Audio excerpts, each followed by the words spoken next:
আমাদের এই অঞ্চলের মানুষের প্রধান আয়ের উৎসই চিংড়ি মাছ। তো একটা সময় দেখা যেত আমাদের বাপদাদারা, আমরা যখন ছোট ছিলাম, ঘেরের কার্টনে বা গইতে যখন খেয়াও দিত, জালের ঘাইল ভরে মাছ আসতো, খুব ভালো লাগতো।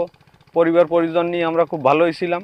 কিন্তু ইদানিং একটা মাছের অজ্ঞাত রোগ, মাছ লাল হয়ে মারা যাচ্ছে। এই কারণে আস্তে আস্তে ঘেরের ব্যবসা ডাউনের দিকে, আমরা আর্থিকভাবে অনেক ক্ষতিগ্রস্ত। পরিবার পরিজন নিয়ে চলতেও আমাদের অনেক কষ্ট হয়, দেনাদায়িক হয়ে আমরা অনেক সমস্যার মধ্যে আছি। আমাদের এই রোগের বিষয়ে যদি সরকার কোনো সমাধানের চেষ্টা করে রিসার্চের মাধ্যমে, আমাদের জন্য উপকার হয়।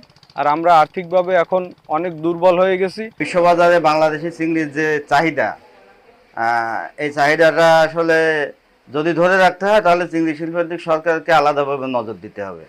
মৎস্য বিশেষজ্ঞ যারা আছে এদেরকেই সমাধান খুঁজে বের করতে হবে। শুধু ভাইরাসই, এর বাইরে আসলে ফলন আলহামদুলিল্লাহ খুবই ভালো হয়।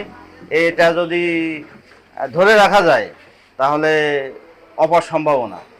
বৈদেশিক মুদ্রা তো অবশ্যই, বৈদেশিক মুদ্রা এখনও আসে, তারপরেও এটা ডবল বা তারও বেশি করা সম্ভব, আরও বেশি।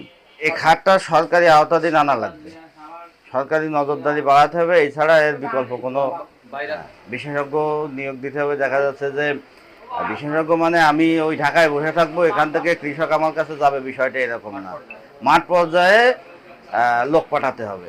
ভিটামিন ই ও সি সিরাম 8টি প্রাকৃতিক অয়েল সমৃদ্ধ লিলি সিরাম অয়েল, যা চুল পড়া কমায় মাত্র 30 দিনে। এখন এই ভাইরাসের কারণে মাছ নাই কোনো ঘেরে, সব ঘেরেই ভাইরাস। এককভাবে ভাইরাস এত বছরের ভিতরে এই বছর যেমন এককভাবে ভাইরাস এরম দেখা যায় না। এবছরই দেখা যাচ্ছে ভাইরাস, এমন কোনো ঘের নেই যে ভাইরাস নেই। সেই জন্য মাছ আমাদের এখানে কম হচ্ছে। এভাবে যদি চলতে থাকে তাহলে সামনে আমাদের আর কোনো মাছের আশা করা যাচ্ছে না, ভালো ফলন হবে না।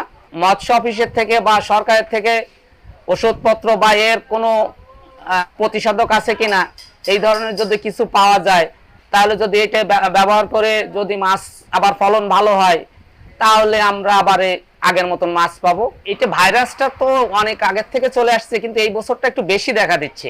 কিন্তু এটা যে কি কারণে হচ্ছে তা তো বলতেই পারবো না আমরা, কারণ যখন দেখতেছি যে গরম চলতেছে হঠাৎ বৃষ্টি হলে ভাইরাসের প্রভাব বেশি হচ্ছে।